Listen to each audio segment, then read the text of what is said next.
आपके घर से निकाल दिया जाए, आपको बरामदे से बाहर करके लेटरिन में बंद कर दिया जाए, तड़पेंगे आप। जब मौका मिलेगा तो जो निकालेगा उसके गर्दन की तरफ आप झड़पेंगे नहीं। ये आतंकवाद है, चाहे वो स्टेट स्पॉन्सर्ड हो और चाहे कुछ गिरोह जो फलस्तीनियों को उनकी ज़मीन से भगा देना चाहता है, उनके साथ लगातार जुल्म करता है, उनकी दवाइयाँ, उनके खाने पीने का सामान, उनके पानी को बंद कर देता है, वो आतंकवादी है। या जो अपने राज्य, अपनी जनता, अपनी ज़मीन के लिए लड़ रहे हैं, वो आतंकवादी। मोदी मीडिया को वही करना है जो उसके आका बैठे हुए यहाँ से हिदायत देंगे। दहाने पर विश्व युद्ध के इस समय दुनिया खड़ी है।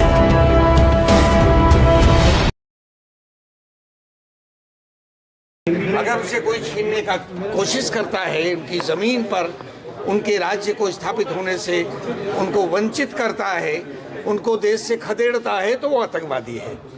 चाहे वो कोई राज्य हो, चाहे गिरोह हो। हम आतंकवाद को एक सीमित अर्थ में नहीं लेते। आतंकवाद है, चाहे वो स्टेट स्पॉन्सर्ड हो और चाहे कुछ गिरोह का। अब आप तय कीजिए आतंकवादी कौन है। जो फलस्तीनियों को उनकी ज़मीन से भगा देना चाहता है, उनके साथ लगातार जुल्म करता है, उनकी दवाइयाँ, उनके खाने पीने का सामान, उनके पानी को बंद कर देता है, वो आतंकवादी है। या जो अपने राज्य, अपनी जनता, अपनी ज़मीन के लिए लड़ रहे हैं, वो आतंकवादी है। लेकिन भारत का मीडिया वहाँ गया है, कह रहा है कि आतंकवादी है, आतंकवादी घटना हो रही है, इजराइल पर लगातार रॉकेट दागे जा रहे हैं। इस वक्त गोदी मीडिया वो सब कर रहा है जो आप जानते हैं भारत में। तो वो अगर फलस्तीन की ज़मीन से कर रहा है तो कोई नई बात नहीं। गोदी मीडिया को वही करना है जो उसके आका बैठे हुए यहाँ से हिदायत देंगे। आप हमास को क्या मानते हैं? आप जानते हैं जिनके अंडर में, हमें बताने की जरूरत नहीं। आप हमास को क्या मानते हैं? संगठन? देखिए, हमास एक संगठन है। हमास यूएनओ में रिकॉग्नाइज्ड है, यूएनओ उसके प्रतिनिधि हैं। हमास अपने देश की ज़मीन को लड़ रहा है, लेकिन हम किसी के द्वारा हत्याओं को इंडोर्स नहीं करते हैं, चाहे किसी के द्वारा हो, सरकार द्वारा हो, फलस्तीन के हमास के द्वारा या इजरायली सरकार द्वारा। किलिंग्स को हम बिल्कुल इंडोर्स नहीं करते। बेगुनाहों का युद्ध की परिभाषा में महिलाओं का, अस्पतालों का गिराया जाना, ये बैंड है, ये वार क्राइम है। इसको हम वार क्राइम कहते हैं, जो जेनेवा एक्ट के हिसाब से हम जानते हैं। लेकिन नेतन्याहू कह रहे हैं कि हमास ने इसकी शुरुआत करी है, इसका खात्मा हम करेंगे। नेतन्याहू कहेंगे, इसलिए वो फेल हुए हैं, उनकी मुसाद फेल हुई है। बौखलाहट में वो पता नहीं जुनून में क्या क्या बकेंगे, हम उसमें क्या कह सकते हैं। देखिए, इस समय का जो रिजीम है भारत का, वो बहुत सी बेसिक जो हमारे स्टैंड रहे हैं आज़ादी के बाद 70 साल से, उन सब के खिलाफ जा रहा है, हमारे कमिटमेंट्स के खिलाफ जा रहा है। अभी आपने सुना वजीर साहब ने कहा कि जो संवैधानिक अल्पसंख्यक स्टेटस हमें 1981 में मिला, सिर्फ मुसलमान एक इदारा था नॉर्थ इंडिया, उसको समाप्त करना है। तो ये एक एंटी मुस्लिम इस्लामिक फोबिया के तहत हिंदुत्व फोर्सेस काम करते हैं। और अनफॉर्चुनेटली आज भारत के रिजीम में उनका अमल दखल है, तो ये सभी कहेंगे। और उनके द्वारा जो मीडिया प्रतोषित होता है, भेजा गया है वहाँ, जिसे हम गोदी मीडिया कहते हैं, वो सब वही कहेगा जो रिजीम जाएगा। लेकिन हमारी नीति फलस्तीन के साथ रही है, उनके साथ हम हमेशा से रहे हैं। और भारत के इंटरेस्ट में यही है कि हम इंटरनेशनल कम्युनिटी को देखें कि किधर है। Majority of the international community is with Palestinian. ये हमें जानना चाहिए। हमारा कूटनीतिक असफलता हो जाएगी अगर ऐसा करेंगे। आपको लगता है कि जो भाजपा है वो अटल के विचार से पलट गई है? अटल ने कहा था कि वो स्पष्ट है। अटल जब विदेश मंत्री थे तो उन्होंने वही बात कही थी जो गांधी जी ने कही थी, वही बात कही थी जो नेहरू, इंदिरा ने और मनमोहन देसाई सब ने कही थी। वही बात हमारी मेरे ख्याल 70 साल से चली आ रही है। लेकिन अब ये तमाम बातों में उसके उलट जा रहे हैं जो देश हित में नहीं है। क्या कारण है सरकार जो है वो फिलिस्तीन का साथ नहीं दे रही है, जो कि 70 साल से कहीं ना कहीं उसके समर्थन में थे?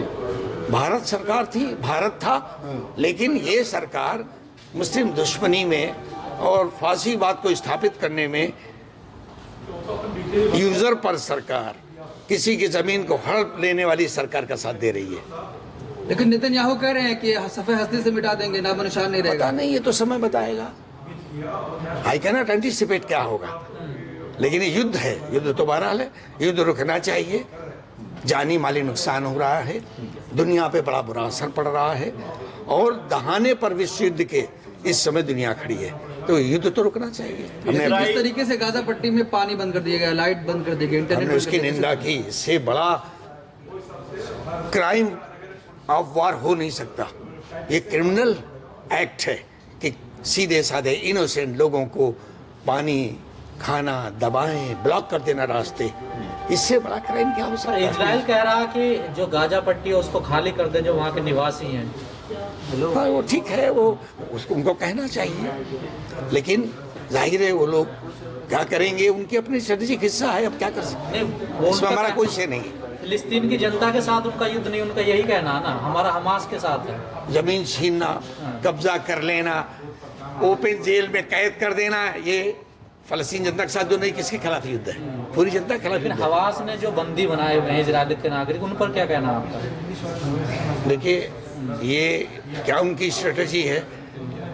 अगर उन्होंने युद्ध में हिस्सा लेने वालों को बंदी बनाया है तो उनका हिस्सा हो सकता है, उसमें मैं कुछ नहीं कह सकता, क्योंकि जब युद्ध होता है तो युद्ध की जो स्ट्रेटजीज होती हैं उसमें मेरा क्या कमेंट हो सकता है? युद्ध रुकना चाहिए। इजराइल की जनता नेतन्याहू के खिलाफ प्रोटेस्ट कर रही है, उनको हत्यारा बता रही है, वहीं हम देख रहे हैं भारत के 2 लाख इजरायली जनता ने तेल अवीव में बाकायदा प्रोटेस्ट किया है कि हत्यारा है ये, फलस्तीन के लोग मारे जा रहे हैं इसके कारण, तेल अवीव में ज्यूज मारे जा रहे हैं इसके कारण, वो जनता कह रही है वहाँ की। लेकिन भारत के लोग तो समर्थन कर रहे हैं नेतन्याहू का। वो खास मिजाज के लोग कर रहे हैं, कौन लोग हैं वो? फासिस्ट। भारतीय मीडिया भी तो यही दिखा रहा है। मोदी मीडिया।